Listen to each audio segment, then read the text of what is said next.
Sejarah Guru Somalaing Pardede.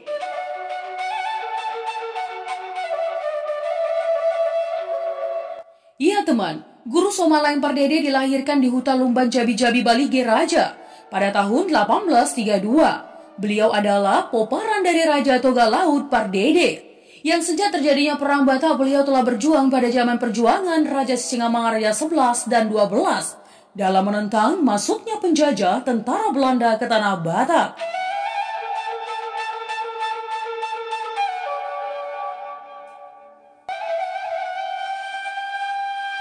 Pemerintah Belanda dalam Perang 11 Hari di Habinsaran dengan bersenjata lengkap pada tahun 1896 berhasil menangkap Guru Somalaing Pardede dan diasingkan ke Pulau Jawa. Pada masa mudanya, Guru Somalaing Pardede di dalam era perjuangan Raja Sisingamangaraja 11, beliau menjabat sebagai Menteri Penerangan Merangkap Panglima Perang 1857. Yang pada waktu itu mulailah berdatangan bangsa asing yang disebut Sibontar Mata dengan berbagai maksud, terutama ingin berjumpa dengan Raja Sisingamangaraja 11, antara lain H.N. van der Tulp dan Dr. Frans Junghun. Akan tetapi karena Raja Sisingamangaraja 11 tidak bersedia, maka Guru Somalaing lah yang diutus untuk menemui dan menemaninya. Kemudian pada tahun 1862, seorang pendeta dari Zending Barmen, Dr. I.L. Nommensen, juga telah pernah bertemu dengan Guru Somalaing dan berkat penjelasan yang dapat diterima dan bukan untuk menjajah tanah Batak, dan di samping paham yang dibawakan Nommensen tidak bertentangan dengan paham mesianistis. Kemudian dilihat kebangsaan Nommensen berasal dari Jerman, maka dianya dapat bertemu dengan Raja Sisingamangaraja 11 dan menghadiahkan seekor kuda putih. Imbalan yang diterima Nommensen, sebuah tahul-tahul atau tempat air minum terbuat dari kayu berwarna coklat. Begitu juga kedatangan dua orang tamu dari Arab bernama Muhammad Thoib dan ABD Hasan Agda pada tahun 1863. Melalui hubungan dengan Guru Somalaing, telah pernah bertemu dengan Raja Sisingamangaraja 11. Mereka memberikan kenang-kenangan berupa sebilah pedang dan manik-manik, sementara imbalannya diberikan tahul-tahul dan kemenyan.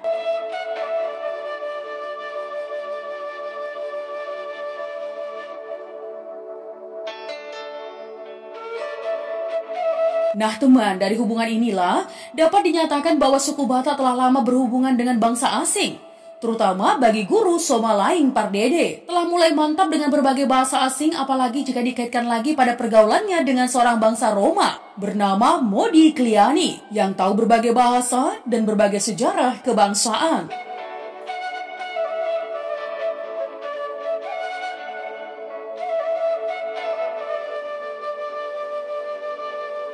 Perang Padri, Perang Padri yang dicampuri pemerintah Hindia hingga meluas ke daerah Mandailing atau Tapsel, kemudian ke daerah Batak atau Taput, dengan jalan memerangi padri-padri memasuki daerah-daerah Batak, hingga menimbulkan gangguan keamanan terutama bagi paham mesianistia, dengan suatu paksaan mengakibatkan timbulnya perpecahan-perpecahan bagi suku Batak. Lebih lanjut, tindakan penjajah Belanda di dalam memecah belah menimbulkan amarah yang tidak terhingga bagi penggerak mesianistis, terutama Guru Somalaing sebagai tokoh utama pada paham mesianistis.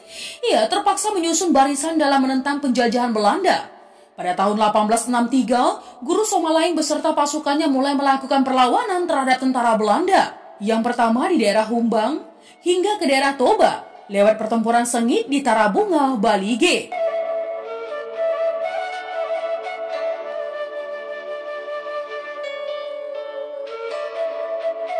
Nah teman, wafatnya Raja Sisingamangaraja 11 dengan mengalihkan kekuasaan kepada Opu Pulau Batu Sinambela menjadi Raja Sisingamangaraja 12 pada tahun 1864 yang dikukuhkan di Lumban Jabi-Jabi Balige Raja lewat pencabutan pedang Gajah Dompak. Sebagai syarat apakah bisa atau tidak, dan jika bisa dicabut pedang tersebut dari sarungnya, maka dialah yang berhak untuk menggantikan kedudukan sebagai Raja Sisingamangaraja 12, dan hal ini Opu Pulau Batu dapat melakukannya dengan mudah.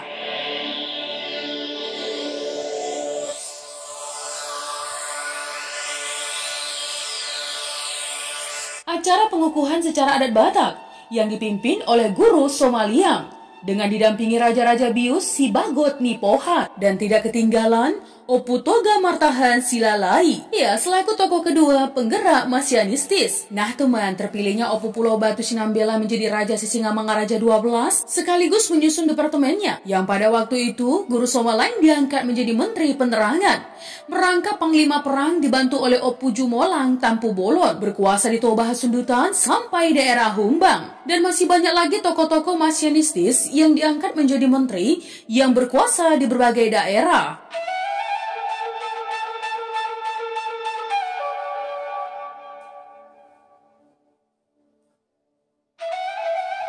Berhubungan dengan semakin pesatnya perkembangan usaha-usaha pemerintah Belanda untuk perlombaan-perlombaan dalam pemerintah di desa-desa, para, paja, rodi, dan lain-lain, semakin menekan rakyat, sehingga menimbulkan memuncaknya amarah bagi Guru Somalaing. Ini dibuktikan dengan perang di Lumbang Gorat Balige, sehingga tentara Belanda morat-marit dan melarikan diri ke arah Humbang lewat pegunungan. Nah teman, kegigihan tentara Batak dalam mempertahankan tanah Batak walaupun sejengkal tidak diperbolehkan untuk dijajah pemerintah Belanda. Hal ini, pemerintah Belanda terpaksa mengajukan perdamaian terhadap Raja Sisingamangaraja 12 pada tahun 1865, sehingga Raja Sisingamangaraja memanggil seluruh menteri-menterinya untuk mengadakan ria atau musyawarah. Hasil musyawarah menerima diadakannya perundingan. Waktu itu utusan pihak pemerintah Belanda dipimpin oleh Kapten Louis van Dalen. Namun karena hasil perundingan yang sifatnya menyebelah dan dianggap merupakan penekanan, maka dengan tegas perdamaian yang hanya menguntungkan pihak pemerintah Belanda ditolak mentah-mentah.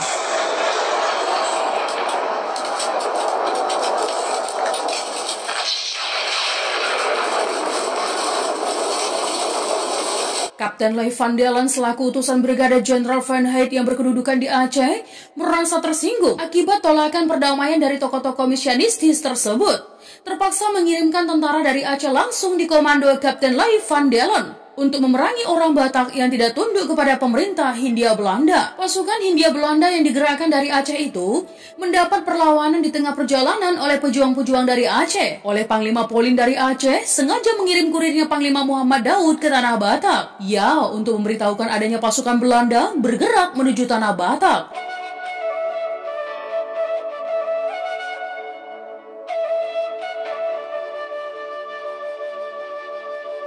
Panglima Muhammad Daud yang dikenal sebagai ahli misiu di samping sebagai kurir juga ditugaskan mendampingi tentara Batak yang dipimpin Guru Somalaing. Peperangan terjadi dengan tekad bagi tentara Batak yang bersemboyan Tumagon mate unang pado dijajah si botar mata, yang pengertiannya lebih baik mati berkalang tanah daripada hidup dijajah Belanda bermata putih. Semboyan ini meningkatkan semangat juang bagi tentara Batak. Tepatnya pada tanggal 11 Juni 1865 terjadi peperangan sengit di desa Silangit hingga tentara Belanda dapat dipukul mundur dan tidak sedikit kerugian yang dialaminya. Menurut buku G.A. Wilken menyatakan bahwa tentara Belanda yang pertama sekali perang terbesar dihadapi.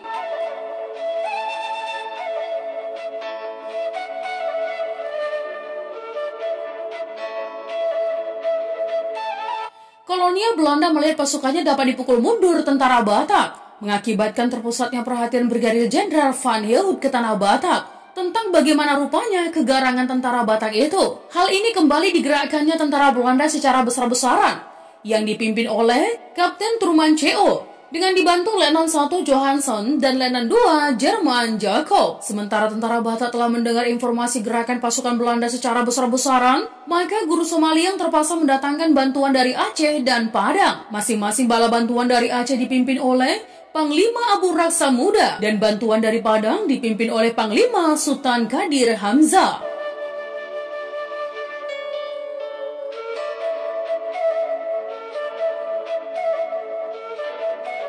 Pada tanggal 23 September 1865 terjadi peperangan di 3 penjuru, antara lain di Silangit, di Lumbanjulu, dan di Habinsaran. Perperangan besar ini mengambil banyak korban di kedua belah pihak, di mana dari pihak tentara Belanda, Letnan Jerman Jacob tewas pada pertempuran di Lumbanjulu, sedangkan dari pihak pasukan tentara Batak, Japal Longos selaku pembantu Guru Somalaing ikut tewas, dan Opu Jumolang Tampu Bolon pembantu Panglima Opu Toga Martahan dapat ditangkap dan dieksekusi di Balige.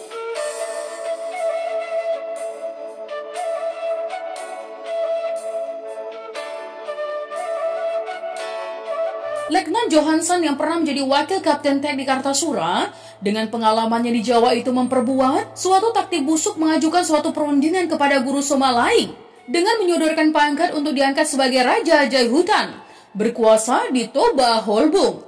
Hal ini dengan tegas ditolak Guru Somalaing karena jika diterima kedudukan itu, hal ini dianggap perbuatan pengkhianatan dan tidak dapat diampuni. Apalagi perjuangan tentara Batak langsung digerakkan Guru Somalaing selaku tokoh masianistis. Suatu kejutan bagaikan guntur di siang bolong, pemerintah Belanda dengan taktik licinnya mengadakan perpecahan dan mengadu domba tokoh-tokoh Batak dengan jalan mengangkat beberapa orang yang berpengaruh dari suku Batak menjadi Raja Jaihutan. Di antaranya, termasuk adik kandung Guru Somalaing. Hal ini adalah suatu pukulan bagi Guru Somalaing, mengingat tawaran itu disodorkan kepada adiknya dan diterima. Ini secara jelas untuk memerangi perjuangan abang kandungnya selagi tokoh penggerak mesianistis. Inilah yang menjadi kejutan bagi dirinya. Bukan hanya itu saja, teman. Akan tetapi yang paling menyakitkan lagi adalah terjadinya penganiayaan saudara-saudara turunan Raja Toga Laut dan penguasaan kampung Lumban Jabi-Jabi selaku kampung kelahiran Guru Somalaing. Sehingga dengan segera, Guru Somalaing terpaksa mengumpulkan tokoh-tokoh suku Batak, khususnya Raja-Raja Bius Sibagoni Pohan untuk mengadakan ria atau musyawarah di suatu tempat di tepi pantai Danau Toba.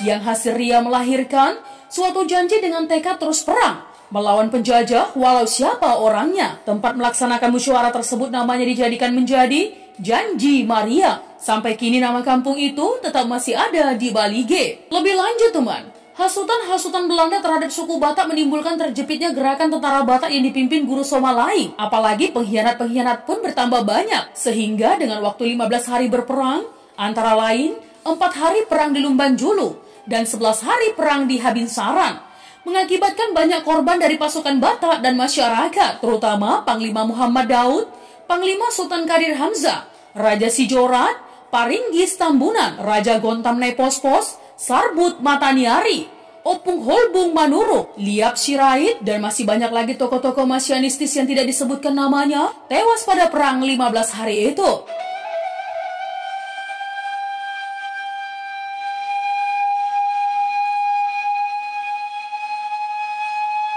Sementara itu yang dapat dibeku atau ditangkap adalah Guru Somalaing Pardede diasingkan ke Pulau Jawa, Panglima Abu Raksa Muda diasingkan ke Pulau Jawa, Opu Toga Martahan diasingkan ke Pulau Nias, Palat Simanjuntak diasingkan ke Pulau Nias, Opu Sondang Pardede diasingkan, masih tanda tanya, teman. Namun menurut informasi yang diperoleh dari Letnan Herman Lodowik di Sibolga, menyatakan dianya diasingkan ke Suriname dan masih banyak lagi yang diasingkan ke berbagai daerah kepulauan di Indonesia.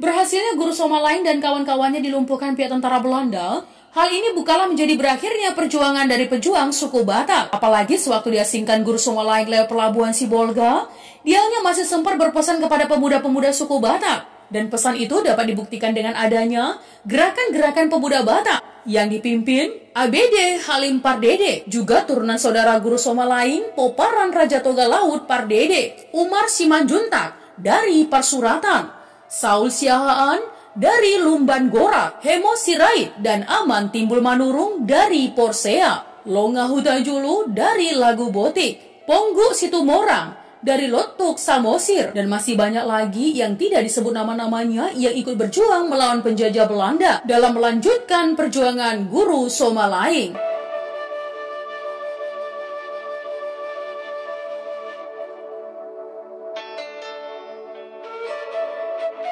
Di lain pihak, setelah tertangkapnya Guru Somalaing Pardede dan kawan-kawan di Toba Holbung, maka tentara Belanda kembali melakukan penyerangan terhadap pasukan Raja Sisingamangaraja 12 di Humbang. Namun, serangan tentara Belanda itu dapat dilumpuhkan dengan kerugian yang sangat besar di pihak Belanda, di mana komandan tentara Belanda yaitu Kapten Loy van Dellen tewas di tangan Panglima Tuan Bosar Siregar dari Sipiro, selaku pembantu dan kepercayaan Raja Sisingamangaraja 12.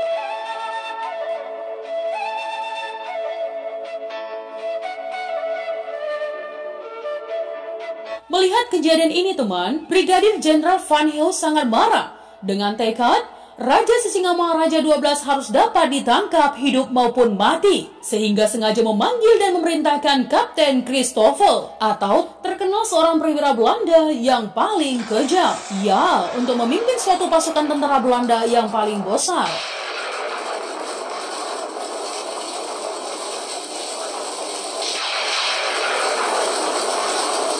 Serangan tentara Belanda terhadap pasukan Raja Sisingamangaraja 12 adalah suatu taktik untuk mempersempit gerak juang tentara Batak. Hal ini nyata sekali teman, karena pasukan Batak yang dipimpin langsung oleh Raja Sisingamangaraja 12 terpaksa mundur ke daerah perbatasan Humbang dengan Dairi Sidikalang. Taktik yang telah terencana dan diprogramkan lebih dahulu itu dapat dibuktikan Kapten Christoffel. Karena menurutnya untuk menangkap hidup atau mati Raja Sisingamangaraja 12 adalah lebih dahulu menguasai keluarganya Raja Sisingamangaraja 12. Dan secara kejam, setelah dapat ditangkapnya putra-putri yang paling disayangi Raja Sisingamangaraja 12 antara lain Patuan Nagari, Patuan Anggi, dan putrinya Lopian. Secara langsung tangan Christoffel membunuhnya.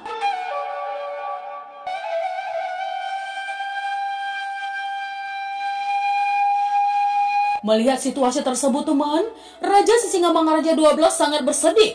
Sewaktu melihat dan memeluk anaknya satu persatu, kesempatan inilah Kapten Christoffel membidik senjatanya untuk membunuh Raja Sisingamangaraja 12. Gugurnya Raja Sisingamangaraja 12 pada tahun 1907. Pasukan Kapten Christoffel langsung membawa mayat Raja Sisingamangaraja dan dua putranya ke Balige dan dimakamkan di Tarutung. Kemudian dipindahkan lagi ke Soposurung, Balige.